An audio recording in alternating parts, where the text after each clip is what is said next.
Hi everyone, I hope that you are all safe and well.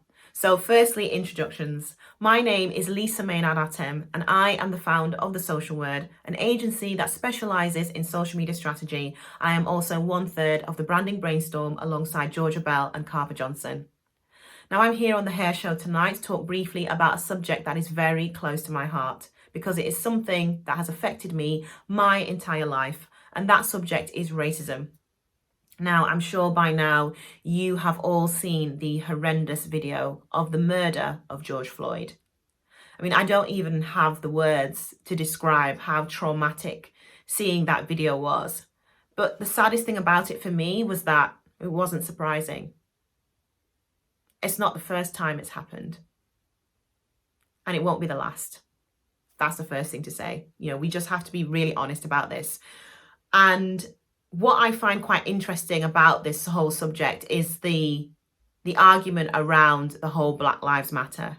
Now, whenever some people, not everyone, but whenever some people hear that phrase, they respond with, well, all lives matter. And in principle, all lives should matter. But in the cold light of day, all lives don't matter. Because if all lives did matter, George Floyd would still be alive. If all lives did matter, Sandra Bland would still be alive. If all lives did matter, Trayvon Martin would still be alive. If all lives really did matter, racism wouldn't even be a thing. It wouldn't exist. People wouldn't care about this if they wouldn't give it a second thought. But the reality is all lives don't matter. And George Floyd, as much as I hate to say this, was one in a long line of innocent Black people who have lost their lives as a result of this. They're not criminals, they're not terrible people, they haven't done anything horrendously wrong. Their crime, to some, was being Black. And watching this might make you feel a little bit uncomfortable. Good, you should be uncomfortable. Why? Because racism is completely wrong. And these few minutes of you feeling uncomfortable is what I and many other people of colour have felt our entire lives. We are constantly uncomfortable. You walk down the street, somebody makes monkey noises at you. You walk into a shop and people start following you. Why? Is this really a threat to people?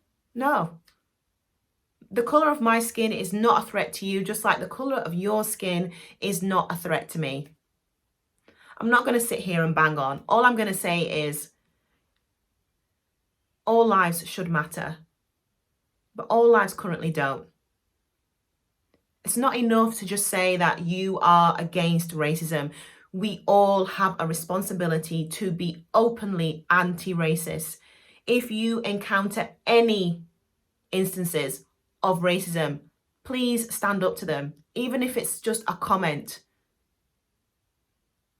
It's not okay to just let any form of racism slide. It's not all right.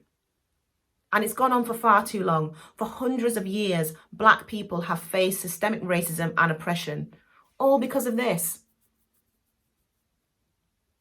And from an industry point of view, and not just the hair industry, there needs to be more representation. I have lost count of the amount of times in the past I've been into salons, oh, we don't do afro hair. Why don't you do afro hair? Why? Is it that different? It's still hair. And like I say, it's not just the hair industry, it's the fashion industry, it's the beauty industry. It needs to stop.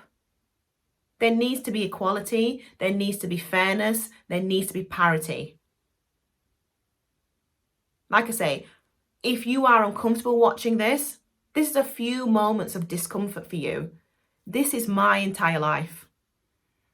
And the reality is, I will have to live with racism for the rest of my life, as will other people of colour. So please, if you see anybody being racially attacked, please stand up for them.